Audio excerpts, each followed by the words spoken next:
اور درجے نیچے ان کے دسترخوان کی خیرات لینے والوں سے منگتا ہوں. مگر یہ مسائل میں تحقیق میں معاملات ہوتے ہیں علماء کے. میں اس کو کافر سمجھتا ہوں یزید کو. تو بتا یہ رہا ہوں آپ کو کہ علماء میں اس طرح حضور علیہ السلام کے یہ تو مسائل ہیں نا، فلاں اشرف علی صاحب تھانوی، رشید احمد صاحب گنگوہی اور فلاں ان علماء کی باتیں. حضور علیہ السلام کے والدین ماجدین کے بارے میں علماء کے اختلاف رہے، اماموں کے اختلاف رہے. حضور علیہ السلام کے والدین ماجدین، بعضوں نے کہا کہ وہ ایمان لے آئے تھے، مومن تھے. بعضوں نے کہا کہ دور جاہلیت میں انتقال کیا تو دین فطرت پر تھے، ان کو مومن نہیں کہا. بعضوں نے مومن نہیں کہا بلکہ دین فطرت پر کہا. بعضوں نے کہا کہ وہ ایمان کے ساتھ وفات ہوئی، اور بعضوں نے معاذ اللہ کافر کہا.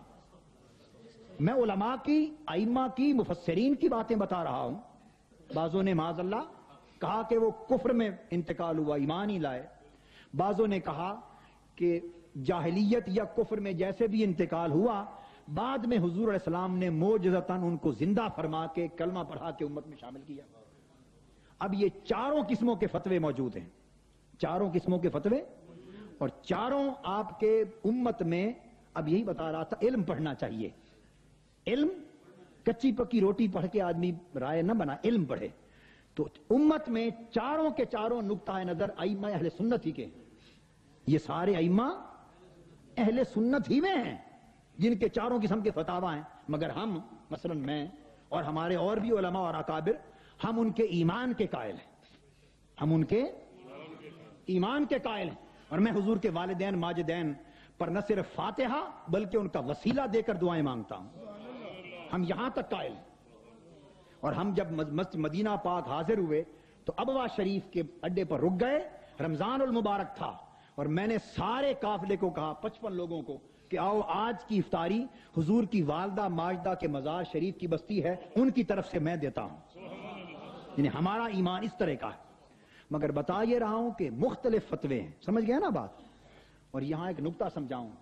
شیخ عبدالحق محدث دہلوی رحمۃ اللہ علیہ نے بھی یہ بات کی، اور حضرت پیر مہر علی شاہ صاحب رحمۃ اللہ علیہ نے بھی یہ کی.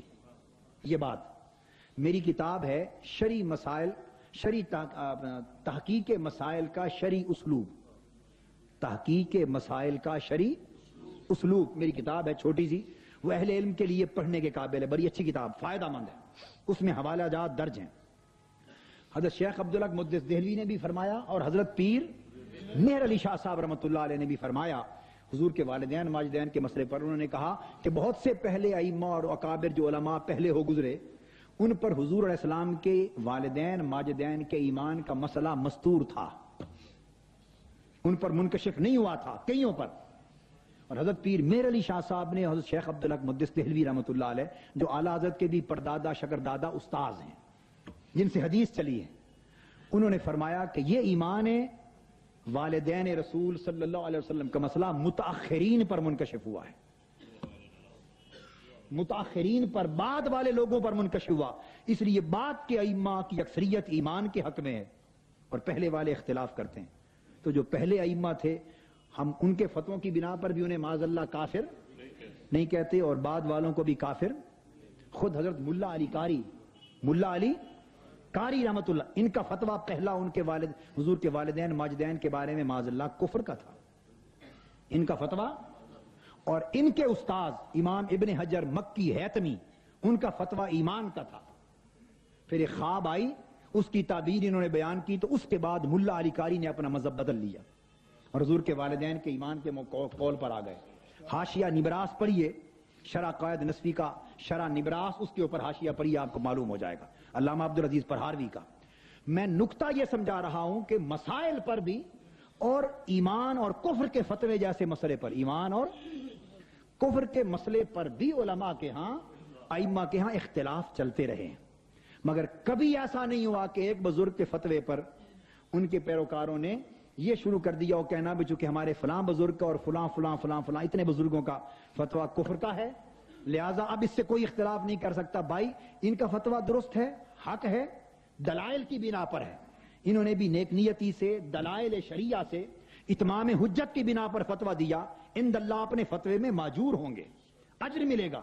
مگر دوسروں نے جو سکوت کیا یا کفر کا فتویٰ نہ دیا یا احتیاطاً خاموش رہے جو احتیاطاً خاموش رہے، انہوں نے بھی دلیل کی بنا پر خاموشی اختیار کی، بدنیت وہ بھی نہیں، سو ان کا بھی موقف حق ہے۔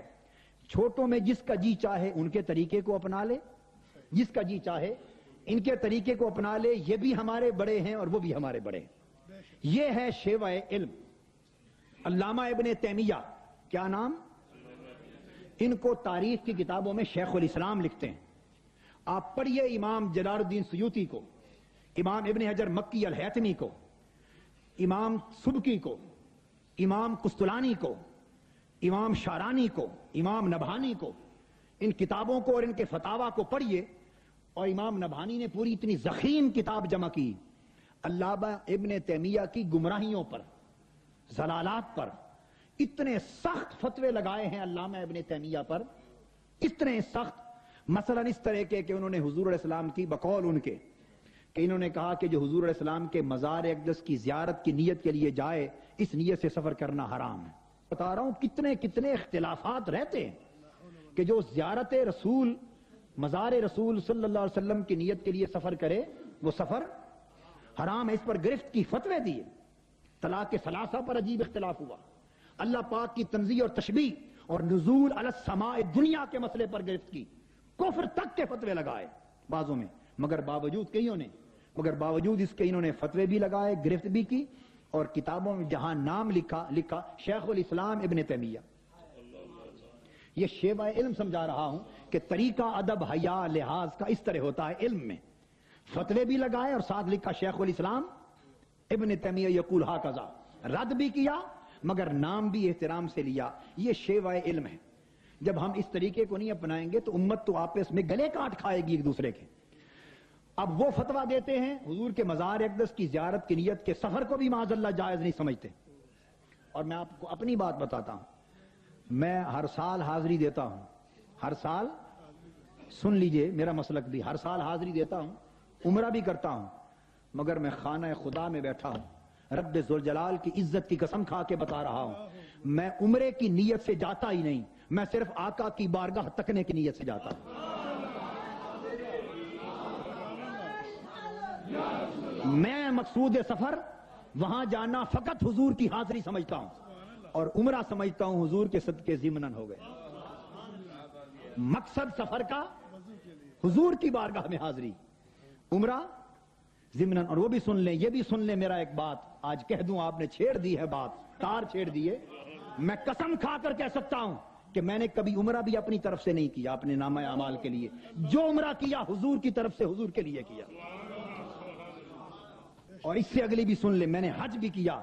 آج کہہ رہا ہوں علماء ممکن ہے اس بات کو مانے، ممکن ہے نہ مانے، مگر میں تو پہلے کہتا ہوں عالم نہیں، میں تو عالموں کا خادم اور میں تو دیوانہ ہوں۔ میں نے حج بھی اپنی طرف سے نہیں کیا، اللہ پاک قبول فرمانا نہ فرمانا اس کا کام، حج کیا وہ بھی حضور کی طرف سے،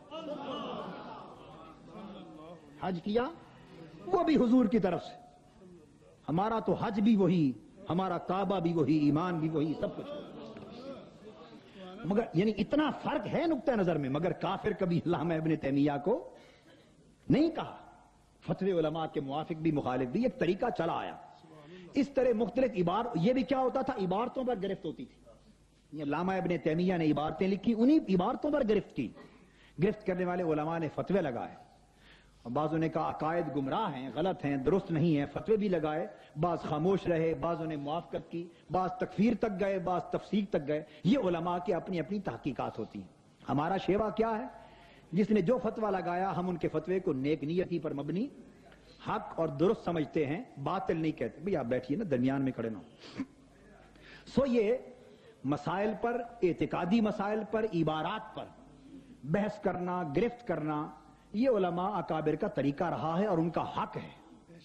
اعلیٰ حضرت فاضل بریلی مجدد دین و ملت حضرت مولانا شاہ احمد رضا خان صاحب رحمۃ اللہ تعالی علیہ، میرے وہ شکر دادا استاد بھی ہیں، میرے شکر دادا یا پتہ نہیں پردادا ہوں گے، کیونکہ حضرت شیخ الحدیث صاحب رحمۃ اللہ علیہ سے میری دو نسبتیں ہیں، حضرت مولانا سردار احمد صاحب محدث فیصل آبادی رحمۃ اللہ تعالی علیہ سے میری نسبت شاگردی کی اپنے والد گرامی کی طرف سے بھی ہے، اور میرے استاد مولانا عبدالرشید رضوی صاحب کی طرف سے بھی ہے، اور میں نے خود بھی تبرکاً ان کی خدمت میں زانو تلمذ حضرت شیخ الحدیث کی خدمت میں طے کیے ہوئے ہیں۔ آپ نے حضرت مولانا ضیاء الدین مدنی صاحب کا نام لیا، میں نے سن 63 میں اپنے علوم دینیہ کی تعلیم کی بسم اللہ، کیا بسم اللہ بھی مدینہ پاک میں حضرت مولانا ضیاء الدین مدنی کے پاس کی تھی رحمت اللہ تعالی علیہ۔ میرے والد گرامی رحمت اللہ علیہ نے مجھے علوم درسیہ شروع کرانے کے لیے بسم اللہ، ہم مدینہ پاک میں تھے، حضرت مولانا ضیاء الدین مدنی صاحب کے گھر ان کی زبان سے کروائی جمعہ پیر کی صبح فجر کے بعد محفل میلاد میں۔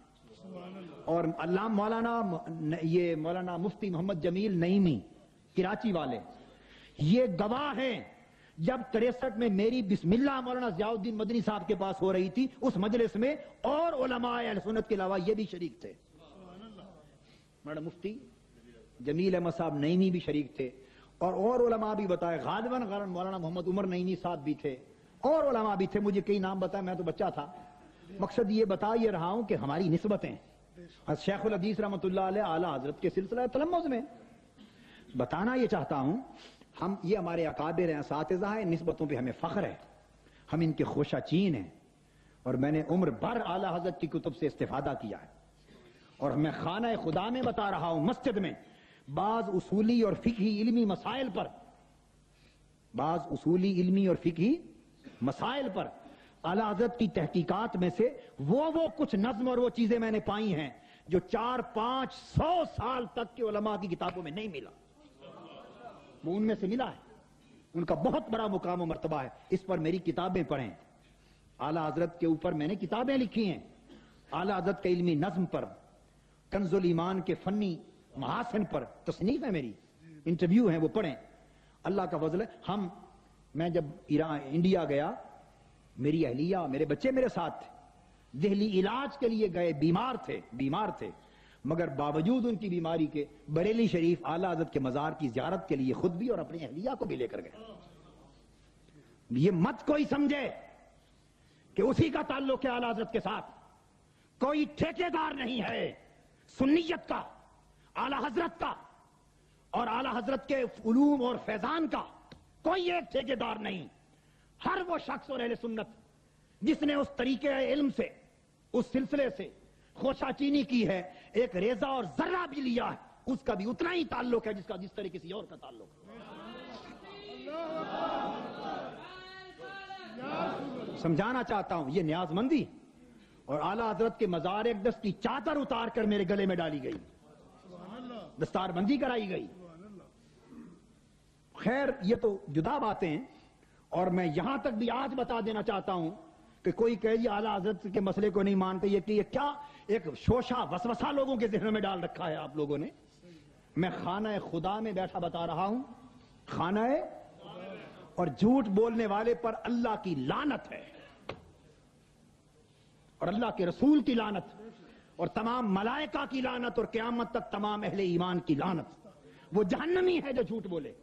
میں خانہ خدا میں ایک بات بتا رہا ہوں اپنے عزیز کے لیے اور ان بھائیوں کے لیے جو سمجھتے ہیں کہ شاید طاہر القادری صاحب کو اعلیٰ حضرت کو نہیں مانتے، ان کی غلط فہمی دور کرنے کے لیے میں نے یہ قسم کھائی ہے، اللہ اور اللہ کے رسول کی عزت و حرمت کی قسم، آپ کو بتائیں اعلیٰ حضرت کی شفقتیں، اعلیٰ حضرت کی نہ صرف یہ کہ ہم خادم اور نیاز مند ہیں، ان کی شفقتوں کا سایہ بھی ہر وقت سر پہ رہتا ہے، ان کی توجہات رہتی ہیں، ان کا فیض اس تحریک میں شامل ہے۔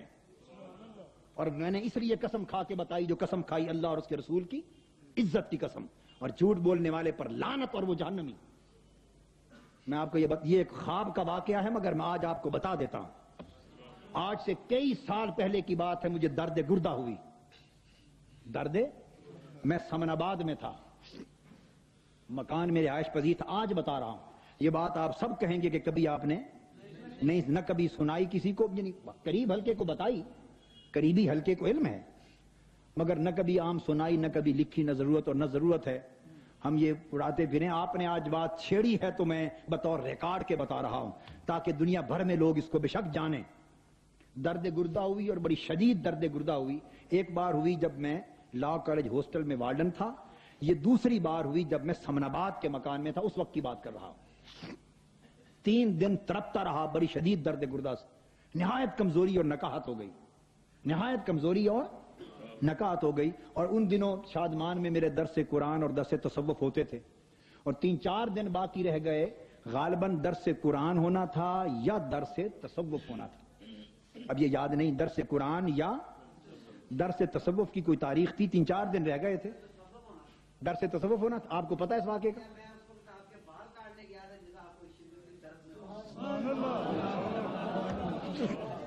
یہ خجام ہیں، بتا رہے ہیں کہ جس وقت کی آپ بات کر رہے ہیں اس درد میں آپ تڑپ رہے تھے، میں آپ کے بال کاٹنے گیا تھا، اور بتاتے ہیں کہ درس تصوف ہونا تھا۔ چلو گواہ ہو گئی، تو درس تصوف 3-4 دن کے بعد ہونے والا تھا، اور شدید درد میں تڑپ رہا تھا۔ میں نے دوائی منگوائی، یہ اندرون لوہاری ہے نا، اندرون لوہاری، اس میں کوئی دکاندار ہے، اس کے پاس کہتے ہیں کو پڑیا وغیرہ، وہ منگوائی کسی کو بھیج کر، میں نے پڑیا دوائیاں بھی لی، خیر سے آرام آیا۔ مگر جب تکلیف کی شدت تھی تو زندگی میں پہلی بار مجھے خواب میں اعلیٰ حضرت نے اپنی زیارت کا شرف بخشا،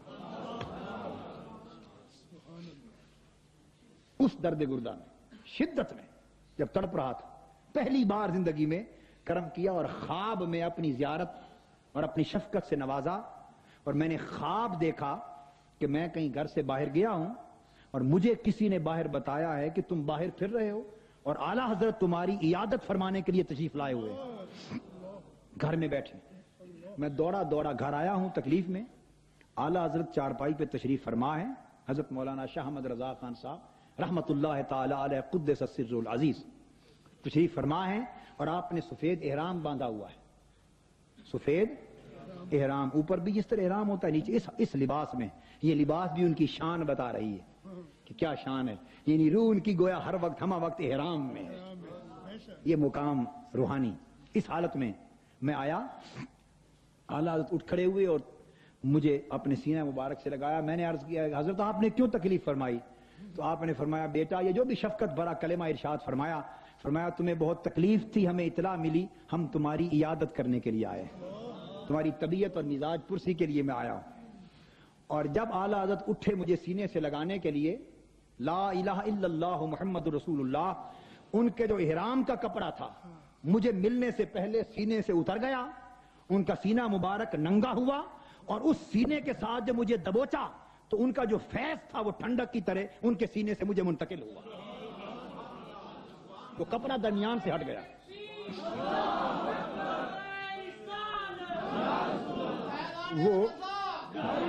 وہ کپڑا احرام کا جو درمیان سے ہٹ گیا نا، یہ علامت تھی کہ ہم نے صرف پوچھنے ہی نہیں آئے، ہم فیض دینے کے لیے آئے ہیں۔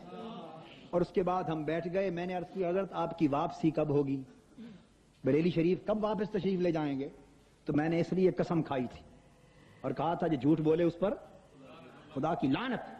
اعلیٰ حضرت نے شفقتاً فرمایا کہ میں 2-3 دن کے بعد جو درس ہونے والا تھا نا تصوف، فرمایا میں رہوں گا تمہارے درس میں شریک ہو کر سن کر پھر جاؤں گا، تمہارے درس میں شریک ہو کر پھر جاؤں، 3 دن درس تک میں رہوں گا۔ اب یہ نکتہ سمجھا دوں، انبیاء علیہ السلام ہوں، صحابہ کرام ہوں، ائمہ پاک ہوں، اولیاء ہوں، اکابر ہوں، بزرگ ہوں، وہ اگر اپنے سے چھوٹوں کی مجلس میں آئیں، اپنوں سے چھوٹوں، شاگردوں اور مریدوں اور اپنے غلاموں اور اپنے سے چھوٹوں کی مجلس میں، درس میں، جلسوں میں روحانی طور پر آئیں تو وہ فیض دینے کے لیے آتے ہیں۔ وہ فیض، جب وہ کہتے ہیں نا سننے آیا ہوں، تو سننے کا مطلب یہ نہیں ہوتا کہ ان کو پتہ نہیں علم حاصل کرنے آیا، نہ، وہ برکت دینے کے لیے آتے ہیں، برکت دینے کے لیے آتے ہیں۔ اور جب چھوٹے بڑوں کی مجلس میں جاتے ہیں تو برکت لینے کے لیے جاتے ہیں، چھوٹے بڑوں کی مجلس میں جاتے ہیں تو برکت اور فیض لینے کے لیے جاتے ہیں، اور بڑے بھی کرم فرما کر چھوٹوں کی مجلس میں آیا کرتے ہیں، ہمیشہ آتے ہیں، اور یا اللہ کی روحیں آتی چھوٹوں کے ہاں، شاگردوں کے ہاں، غلاموں کے ہاں، مگر وہ جب آتے ہیں مجلس میں، درس میں سنتے تو وہ دینے کے لیے آتے ہیں۔ اور اس کی دوسری مثال یوں سمجھ لیں کہ استاد درس دے اور شاگرد سن رہا ہو تو گویا وہ سبق لے رہا ہے، استاد درس دے اور شاگرد سن رہا ہو تو وہ سبق لے رہا ہے، اور اگر شاگرد بول رہا ہو اور استاد بیٹھ کر سن رہا ہو تو گویا شاگرد اپنا سبق سنا رہا ہے، استاد کو سنا رہا ہے کہ حضرت سن لیں کہیں کوئی